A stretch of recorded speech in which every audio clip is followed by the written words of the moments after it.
وسلم نے ارشاد فرمایا کہ جو شخص حج کے لیے اپنے گھر سے نکلا، راستے میں اسے موت آ گئی، تو تا قیامت ہر سال حج ادا کرنے کا ثواب اس کے نامہ اعمال میں لکھا جاتا رہے گا۔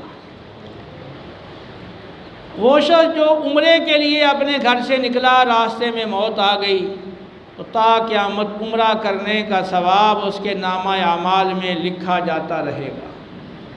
اور جو شخص اللہ کی راہ میں جہاد کے لیے نکلا، راستے میں موت آ گئی، تو تا قیامت جہاد کرنے کا ثواب اس کے نامہ اعمال میں لکھا جاتا رہے گا۔